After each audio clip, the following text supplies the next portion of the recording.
สวัสดียามเช้าพี่น้องมากินเฟอจ้ากินเฟอแล้วสิลงไปหาน่ะสาวค่อยพี่น้อง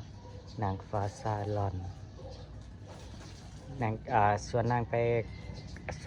ครัวเกียดทรายพี่น้องส่วนนางไปครัวเกียดเหมือนอยู่ป่วยพุ่นล่ะพี่น้องอยู่ป่วยอยู่ห้องนะพี่น้องนะวันนี้ก็แดดแต่วันหนาวเด้อพี่น้องหนาวยามเช้าก็มีน้ำหมอกลงพี่น้อง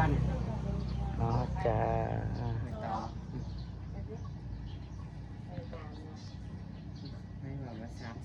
แซ่บ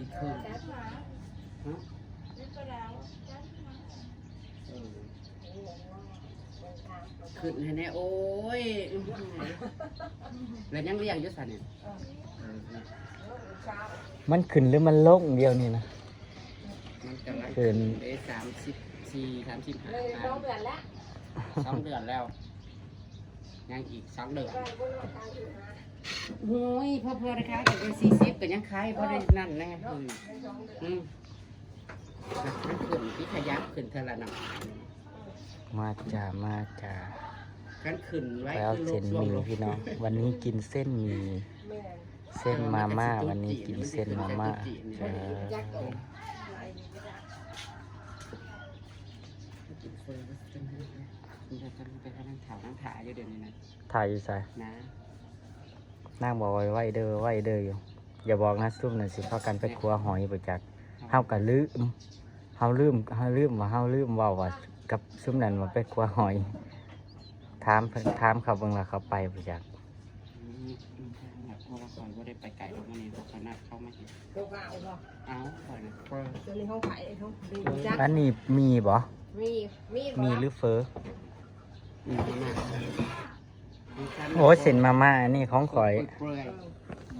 เส้นมาม่าปี๊ดหนากินเบอร์ โอ้ยกำลังเลยดิเข้ามาเลยเย็นว่อยๆโอ้ยน้ำหมอกลงแห้งอะไรน้ำเศร้า แดดพันห้อนพัดแฮมบัดอยู่ในห่มเพราะว่าหนาวแห้งอะลีหนาวแท้หนาวว่าบีบอันนี้ใส่ให้เนี่ยใส่พริกลงไปใส่ซอสพริกลงไปจ้าพี่น้องวันนี้สิบอกกินเผ็ดอันที่จริงซื้อมาม่าได้พี่น้องอยากกินมาม่าเห็นเขาเห็ดมาม่าส่งเครื่องกิน แต่ว่าเครื่องมันยังบ่ครบก็เลยตอนแรกนะมากินเพอซะก่อนไปกับผักกับกรอบ พี่แซวโอ้ยปวดหลังจุ่ม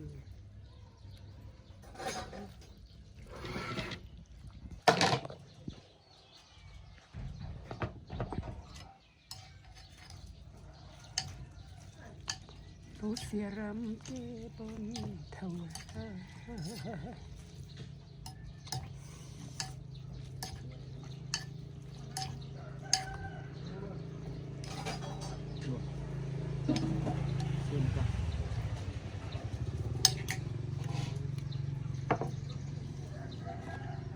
คนใส่เพิ่มใส่กะปิกะปิลงไปอาลีได้ใส่กะปินี่แซ่บใส่กะปิลงไปนี่แซ่บ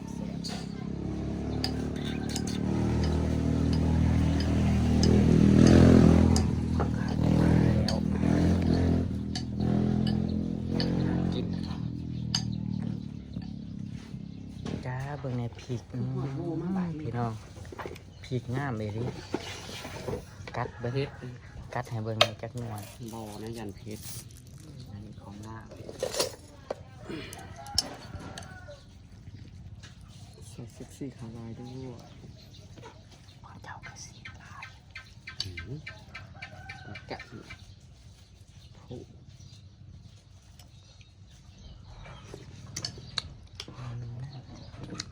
แซ่บๆต้องใส่ซอสพริกนะจ๊ะกินฝั่งลาว เฟอร์เนาะ อันนี้40 บาทได้พี่น้องโมเมนต์70 บาทได้40 บาท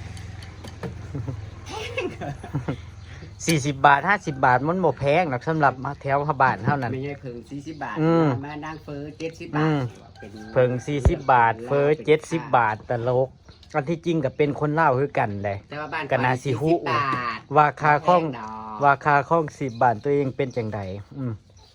ยังสิมาประจานบ้านตัวเอง ก็ สิ แพงได้แพงกว่าบ้านเฮา บ้า บ้านเฮา40 บาทเลย เฮ้ยอยู่แถวด่านนะมันแพงอยู่แล้วข่อยก็เคยกินราคานั่น70 บาทนั่น50,000 60,000นั่น ขายให้คนไปหาเงินนี่เนาะ อืม ผมมากรุงเทพเนาะก็ อยู่คำด้านมานั่นแถวต่อเขตนะมันแพงอยู่แล้วพี่น้อง อันนี้บ่ได้ว่าได้ซุ่มข่อยขอกันยังเคยกินขอยกันยังบอกว่าโอ้เขาว่าซุ่มข่อยกันยังว่าแพงข่อยก็ว่าธรรมดาเด้สำหรับค่าของ10 บาทเฮาสำนั ก็ ก หยุดโดนเนาะไม่ได้มา อืม กินเปิดบ้านเฮา เอาตากินเพิ่นแล้วก็เดินทางเพิ่นพี่น้อง อัน30 บาทเนี่ยยัง ต่ บ่ อ แพงเลยค่ะ จ้า 50,000 กีบ80,000 กีบก็ยังมีค่ะ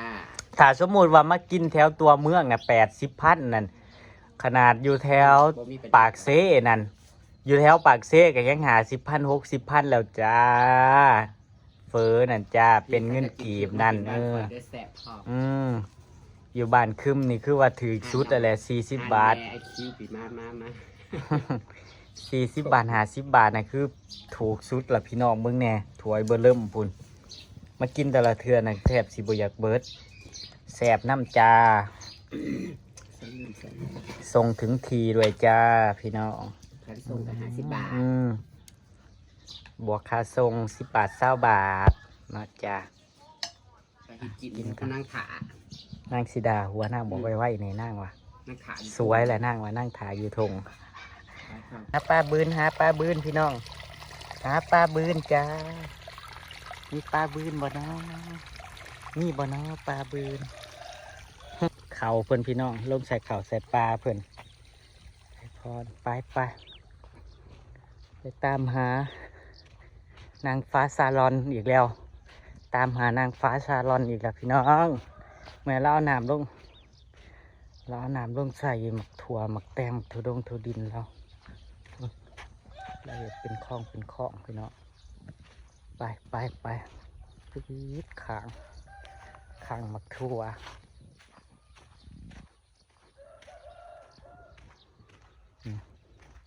อย่าครัวข้าวว่าของเฮาบ่งามมักมือของเราแห่งพี่น้องหมักแตงแดดเวลาออกมาออกข้างนอกค่ะแดดพี่น้องทั้งแดดทั้งฮ้อนบัดเขาห่มเพราะว่าหนาวอ่ะสันไปตามจากซุ้มห้างอยู่ไสพี่น้องเลยอยู่หวยผลมอหรืออยู่ไสเพิ่นลงไปก่อนเด้เพิ่นถาซุ้มเฮาบ่ไหว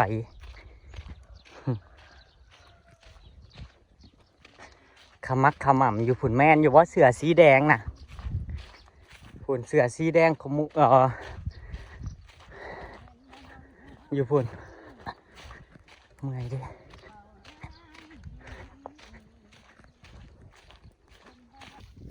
ตามหานางฟ้าซาลอนนี่ล่ะ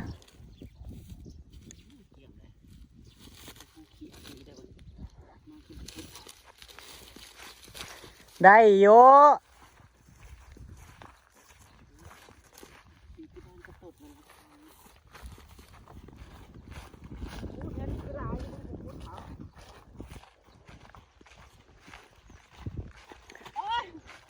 คอยว่าหาไปหน้องแคมทางนะสาวเพราะว่าเป็นตามีกบ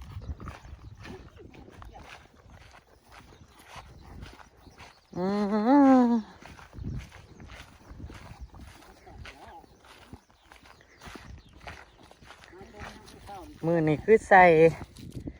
มือนี่คือใส่แบบว่า จะเป็นยังไงปอดบวมบ่ มือนี่คือใส่แบบว่าหมอลับค่ะนะสาวน มยังคือยา เจ้าคือนุ่มใหญ่แต่มือนี่เจ้ากิน หลายคนเลยเนาะ เจ้ากินยาคุมยี่ห้อหยังมามือนี่คือนุ่มใหญ่คักแท้เป็นไงพี่น้องผาเคียนหัวน่ะเบิ่งแน่ผาเคียนหัวน่ะ ไม่ใส่เบิ่ง มันตัดเดี๋ยวนี้ตัดมันโฮมันอยู่มันขีดลงกระทมเลยคุก สง ใส่เดี๋ยวนี้ สงสัยอากาศหนาวละปอดบวมบ่อากาศหนาวละปอดบวม ลงไปครัวนี่ พูดอย่างไร เอามาดูไม่แง่น่ะบ่ย้อมแล้วเขาบ่เห็นอหย่างก็ได้ เมื่อคืนนี่หันได้ โอ้ปลูกกับไม่มีหยังใส่ เมื่อคืนนี่หันได้อยูแมงจีซอนนะ เป็ดโบราณ อยากกินเดี๋ยวทอดกรอบ โอ้ยกบมันก็มีน้ำเลย มันหูมันตัดทำมันลงทับนี่เลือศูนย์ปะปะ ๆไปมันบ่มีกบดอกมันมีกบมันก็มุนเบิดแล้วแหละ อีกแหละ เอียง เนี่ย คนละมาหอดเลย เนี่ย โอ้ยนาดเขามาเฮ็ดเล็บนั่นแหละ เอา โอ้ยมาแล้วบ่สิมือไม้ก่อน พี่ดอก เพิ่งเลยเพิ่งว่ามันมีหยังมีขี้มูกก็สิ ถ้ามันมีกบมันกระดังแหละมันกระดังอกอูเอากระถ้ามันมีกบนั่น หูมันตัดอันขี้ดินมันลงถมมันได้เนี่ย ไป ป้าปูใส่บัวไอ้บัวลงไปถามหมองเฮานะกวนนะ หมองเก่านะ แค่นั้นแหละเอิ้นหาแล้วก็ บ่อหยางไปนะกัน เดี๋ยวแป๊บนึงแล้วก็ปูขึ้นมาก่อนโอ้ยกระปูจนก็ท่วมเถอะวะ เอาบัดแนวใส่จะใส่มือ ดูน้ำมันกูแล้ว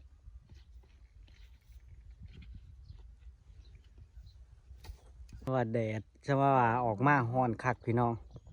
ฮ้อนแห้งอะไรกันรอฮ้อนจนสิไหมบัดนั่งบัดเข่าห่มบัดนั่งอยู่ในเฮือนเพราะว่าหนาวน่ะหนาวจนสั่นก็ว่าโพดเบึงไง ก็นาโพดบ่ บัดออกมาเพราะว่าแดดคักอะไรฮ้อนจนแบบจนแสบเบิดหลังเบิดคอกระซางมันปล่อยเจ้าสิเอากับปูหำบ่ ไปซะ เอามาไม่เกี่ยวมาล่านะ ไป มีนัดซุ่มแซวกันพี่น้อง ไปในจิม ไปนั่งตู่เพิ่นไปเบิงตั้งแต่เพิ่นลงตู่เพศแบบนู่นนี่นั่นก็ยังมาทันไรพากันไปพี่น้องมีเสียมลาเพิ่นก็เลยนัดหมู่นัดพวกเฮ็ดวงเฮ็ดเวียกแล้วเกลือหมูเกลือมัดหดทรงหดสวนแล้วก็พากันไปพี่น้องพากันไปนั่งซุ่มแซวกันเพิ่นว่า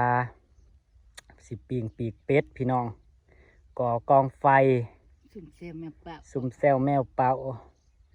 นั่งล้อมวงกัน จิบเหล้าขาว กินปิ่งเป็ดเอาอืมอืมเห็ดหนาใหม่ด้วยนะสาว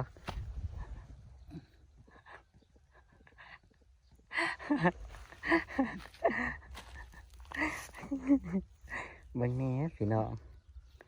สาวข่อย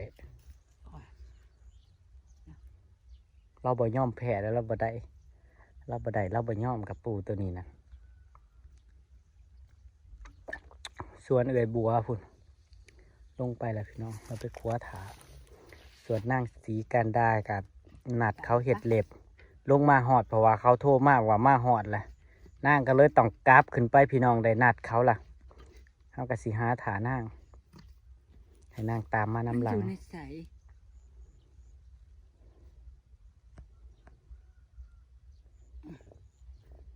อยู่ในใส เจออีกข้ามแก้วซะเนาะ โอ้ยบ่มีดอกหูมันปิด อืม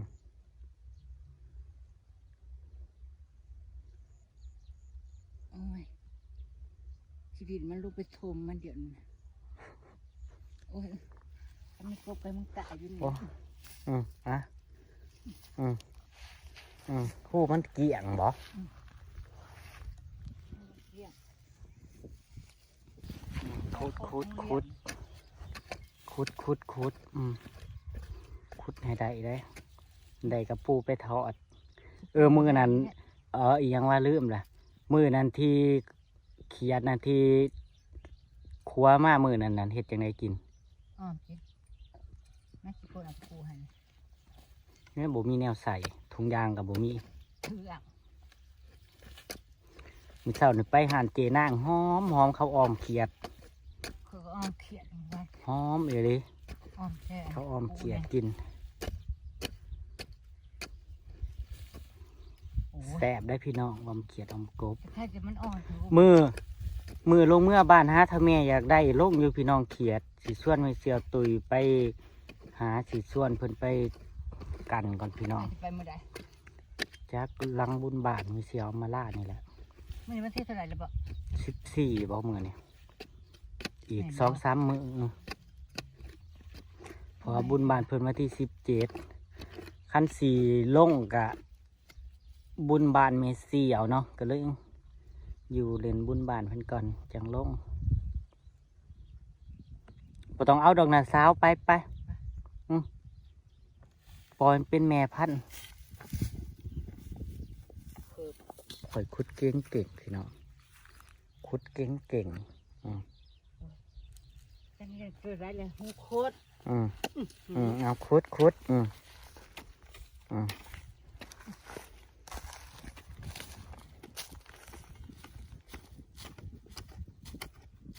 ยังไงนี่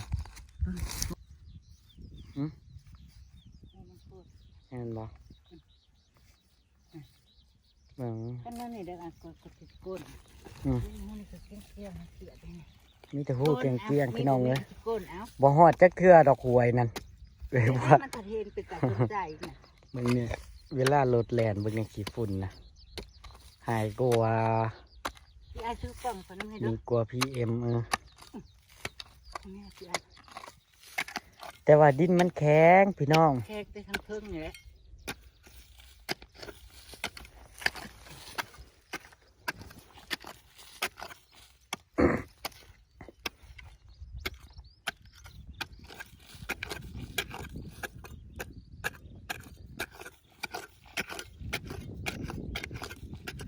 ซึ่งมัน ผู้เกียงถ้าบ่มีกันเนาะเสียดาย ลูกเพิ่งเลยแหละตักบ่มีกับว่า ก็คู่น้อยเจ้าคือบ่ถือสามมือนี่นะ ใส่น้ำกันใส่ถุงมันดิแค่มันจะบุเต้น ปอดบวมมือนี้นั่งปอดบวมมือนั้นที่นั่งไปขายแมงจีซ่อนพี่น้องเขาหัวเขาหัวขวัญว่าสันปอดบวมไปขาย อีแม่ไม่ใหญ่เล่ากัดเนาะเราก็คือจังหวะนัดเราแสดง แล้วหัวคือ เวลาหัวขาดเป็นยังไง เออ กบบ่กับปูบ่ กบไปจับยายตัวตัวเองวะ ตัวตัวเองคุดคือนั่งนี่ ทุกเรื่องนี่อ้าวนี่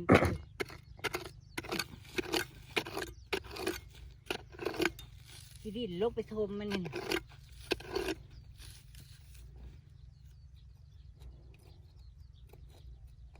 กระปูใช้กบนะ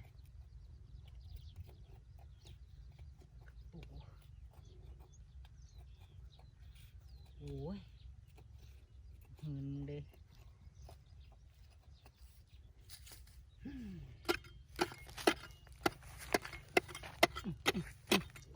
กว่าสิได้กินว่าเป็นเรื่องง่ายๆพี่น้องเอ้ยขั้นว่ากับปูอะกลัวถ้าแม่นว่าคุดขายก็กลัวสิได้พี่น้อง โลละ30 บาท40 บาท30 บาท บริโภคด้วยแถวนี้นะข้างหน้านี่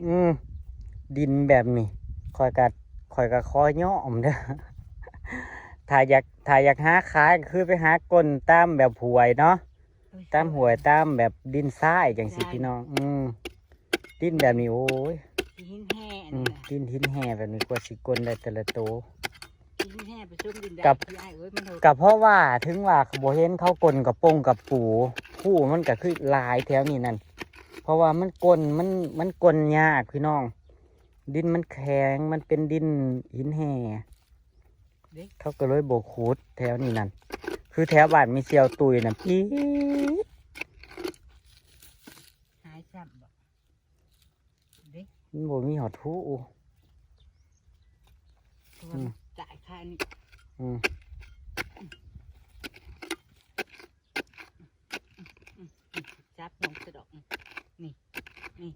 หมุนเบิดละ นี่ หมุนเบิดละ นี่ โอ้ย เนี่ย บ่ได้กินดอกกับปูตัวนี้นะ กบตัวเนี่ยถ้ามีกบกับหมุนเบิดละพี่น้อง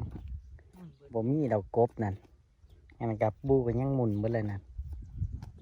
มันอันดินชมมันเด็ด อืม ถ้าก้นแล้วมันบ่เป็นก้อนแล้วมันเป็นน้อยๆน้อยลงไปทุบตัดเบิดหูมัน อืม นี่ตัดครับ อืม จนหมุนบ่ได้กินซ้ำพี่น้องพูด โอ้ย จน หู หมุ มัน น ทำไม เบิด ตัวก้นเลย ไปถ้าแม่นว่าอยู่บ้านไม่เชี่ยวตุยอยู่แถวน้องนุ่นนี่นั่นกบแท้ๆนี่ถ้าอยู่แถวนั้นนั่นจะเบิ่งหู้นะเบิ่งมันทางมันเที่ยวนะทางมันเที่ยวจนมันเขียว เดียวนะเขาบอกออกกันนี่ลูก อือเลิกยุ ถูกยาย พิษคือเลิกแท้ผัดแปลกพี่น้องมึงแน่หู้นะผัดบุมีกบงงหู้เกี่ยงเลยเบิ่งทางมันเที่ยวจนเขียว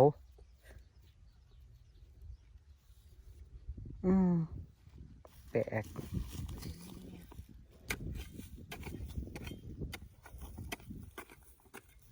เขียดอาลีพี่น้องอุ้ยตัวใหญ่อยู่ได้น่ะนั่นเด้ว่าสิบ่มีเขียดอาลี พี่อาพี่ไอ้ เด็กกับปุกข่อยนั่น ไป มีโตผ่านไป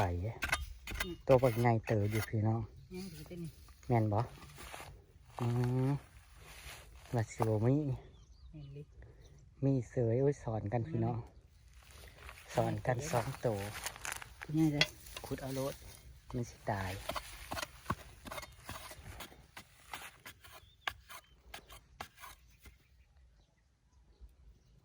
ใช่ไหม คือหมานแท้ แต่ก้นอีกทีมันปุดไปเดี๋ยวนี้ เอาปุดไปเจับกระไรขุบ ขึ้นมาทำไมโอ้ยตัวน้อยๆนี่ สองตัวจ้าได้สองตัว หาเบิ่งหูอีก ห้าหูอีกพี่น้อง นี่เลย ห้าหูอีก เบิดเลยบ่ แค่นี้นี่แหละ 500นาที หาล่อนั่งสีกันดาจะหน่อยนั่งมากพี่น้องนั่งไปเห็ดเล็บอยู่ถ้านัดเขาแล้วถ้าสิบไปกับบบเป็นพี่น้องเพราะว่าเขามาไกลอยู่นั่งนัดเขา แต่บ้านยังวะน้องบัวผมบอกหรือว่าบ้านยังเขามา จังหวัดบ่